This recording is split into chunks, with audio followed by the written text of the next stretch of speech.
नमस्कार, मैं हूं आशुतोष। आप देख रहे हैं टेलीकास्ट न्यूज़।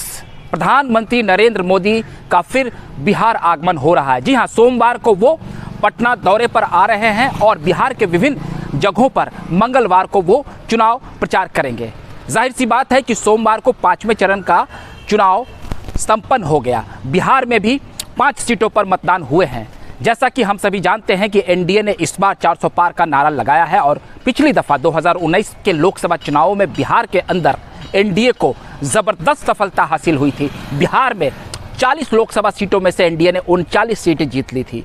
तो क्या प्रधानमंत्री नरेंद्र मोदी उस रिकॉर्ड को बरकरार रखना चाहते हैं? पिछली दफ़ा सोमवार को जब चौथे चरण का चुनाव था तब भी प्रधानमंत्री नरेंद्र मोदी बिहार दौरे पर थे और इस दफ़ा भी वो बिहार दौरे पर है। उनका कुछ निजी कार्यक्रम भी है और उसके साथ साथ वो अगले चरण के लिए चुनाव प्रचार करेंगे। लगभग 5 चरण का चुनाव संपन्न हो गया है और अब एनडीए यह दावा कर रही है कि उसने जो है अपना जादुई आंकड़ा पूरा कर लिया है। जी हाँ, सरकार बनाने का और जो उसका जादुई आंकड़ा होता है वो उसने पूरा कर लिया। अमित शाह ने कई इंटरव्यू में ये बातें कही है और कई जगहों पर चुनावी सभा में भी उन्होंने ये बात कही है कि सरकार ने अपना बहुमत का आंकड़ा पार कर लिया। वहीं कांग्रेस ये कह रही है कि इस बार भाजपा को हम 200 सीटों से नीचे पर ले आएंगे, लेकिन कांग्रेस ये नहीं बता पा रही है कि उसकी सीटें कहाँ से आएगी। बहरहाल जो एनडीए ने पिछली दफ़ा बिहार में, यूपी में, महाराष्ट्र में, पश्चिम बंगाल में, इन जगहों पर काफ़ी अच्छा प्रदर्शन किया था और झारखंड में भी, तो वो अपना ये जो हिंदी भाषी क्षेत्र है वहाँ पर अपने रिकॉर्ड को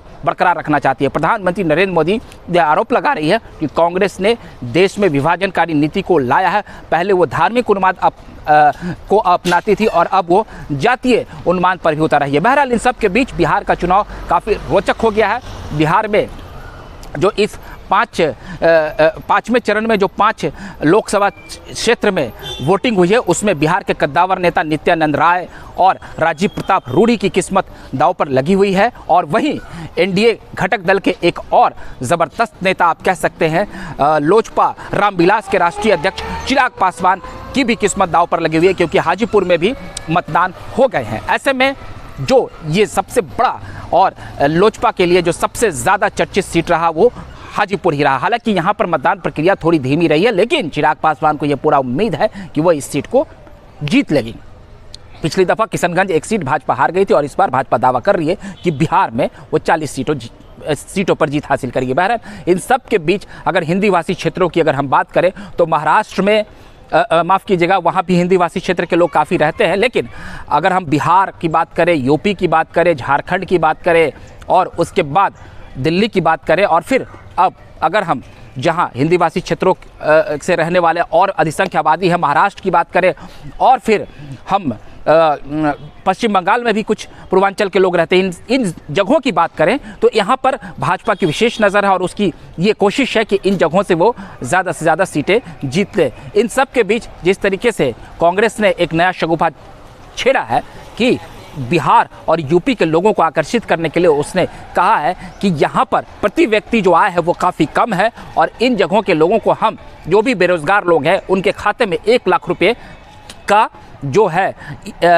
राशि हम उन्हें देंगे ताकि उनको आर्थिक मदद मिल सके। तो वहीं भाजपा ने कहा है कि प्रधानमंत्री नरेंद्र मोदी जो 5 किलो का मुफ्त अनाज देते थे प्रधानमंत्री मुफ्त अन्न योजना के तहत, उसको लेकर पहले कांग्रेस हंसी उड़ाती थी, लेकिन चौथे चरण के चुनाव के बाद अब कांग्रेस ने भी एक घोषणा कर दिया है कि वह 10 किलो अनाज, अगर वो सत्ता में आ जाती है तो 5 की जगह 10 किलो अनाज देगी। बहरहाल इन सब के बीच चुनाव काफ़ी दिलचस्प हो गया, लेकिन जिस तरीके से प्रधानमंत्री नरेंद्र मोदी बिहार को ज़्यादा फोकस किए हुए हैं और जिस तरीके से यहाँ पर वो बार बार आ रहे हैं, इससे ऐसा लगता है कि बिहार की चुनावी फिजाओं में प्रधानमंत्री नरेंद्र मोदी अपने चेहरे के आसरे फिर वही सफलता हासिल करना चाहते हैं। आपको हमारा ये वीडियो अच्छा लगा हो तो उससे प्यार दे। अगली बार हम फिर नए वीडियो के साथ हाजिर होंगे, तब तक के लिए आप हमें इजाज़त दे दीजिए। बहुत बहुत धन्यवाद।